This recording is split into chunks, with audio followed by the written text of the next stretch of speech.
Voters will get a chance to decide if marijuana should be legalized here in California. Good evening once again. I'm Micah Ullman.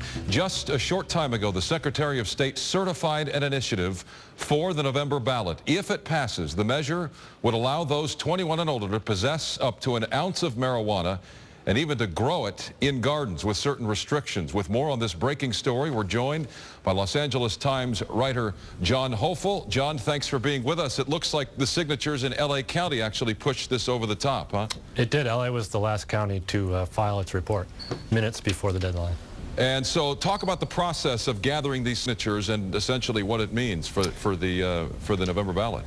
Well, supporters hired a professional signature gathering firm and have spent at least $1.3 million so far on the effort. And they gathered far more signatures than they needed in all counties but Alpine, with LA providing about a fifth of the total. So. And just to be clear, the wordage on this initiative will not change. It will remain as is, with the ramifications as they are. That's 21 right. years and older, up to an ounce, 25 square feet, I believe it is. That's correct. And there's no way to change that at this point. I mean, this is set in stone going forward. Right, right. That's what voters will see on the ballot. All right, a lot of noise coming on this, to be sure, in the months ahead. John Hoefel with the LA Times, thank you for your time. You're welcome. Meantime, Elizabeth Espinosa live in Venice, where she's been talking with a spokesperson with the Marijuana Policy Project. Elizabeth.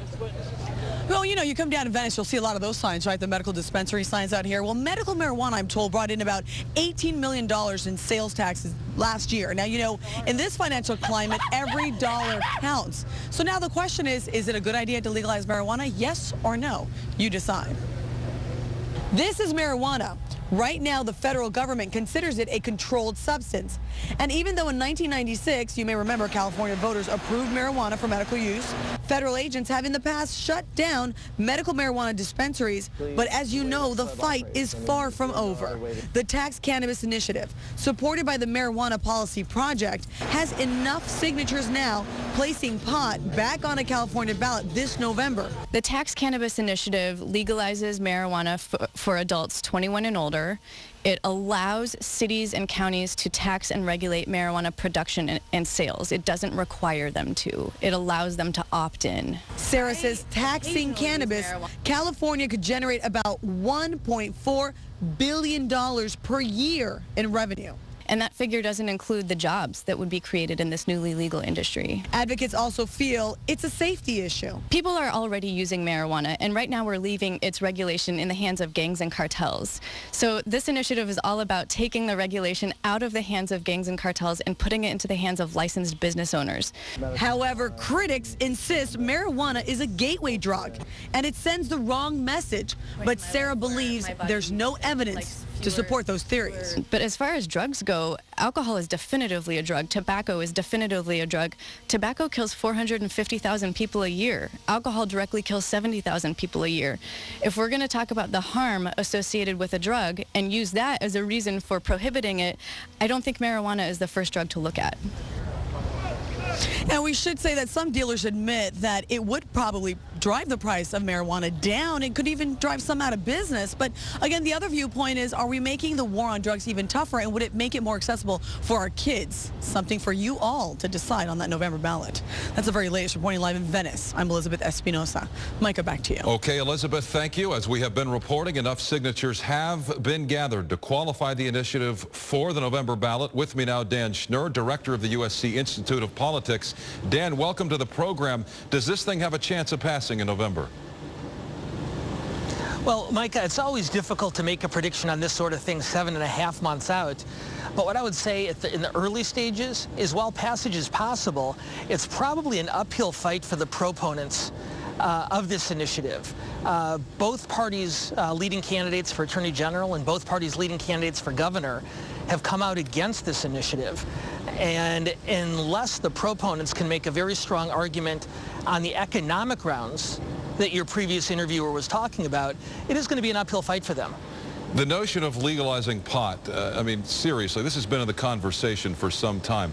But the context under which this conversation is now taking place seems to have changed. I mean, this is a drug that has gone from dark alleys to strip malls. I mean, the video you're looking at here now, pot dispensaries. Do you sense a shift in public sentiment? Well, to some degree, you're right that there has been a shift in public sentiment. To a large degree, it's generational. And so one of the real challenges for the initiative's supporters is turning out young voters. When medicinal marijuana was passed by initiative some years ago, it was passed with an extraordinary level of support among California's youngest voters. One of the things we know in watching politics is that in most elections, young voters tend to turn out in much smaller numbers than older voters. So in addition to the economic argument and the tax base argument that your previous interviewer was making, the real key for the supporters is turning out a young vote in extremely large levels. Without that, it's going to be pretty difficult. Dan, you're well aware of the political adage, as goes California, so goes the rest of the nation. The entire country watching this very, very closely. What are the implications from the standpoint of law enforcement in this state if this passes? Well, that's probably going to be the issue on which this initiative is ultimately decided. On social and cultural grounds, it breaks down on one side, and economic grounds on the other. Ultimately, voters are going to have to decide for themselves how this impacts public safety. And as your reporter mentioned a moment ago, the question of how it impacts the potential exposure to marijuana for their children. If supporters are able to line up a decent amount of backing from law enforcement, that gives them a much better chance at this initiative.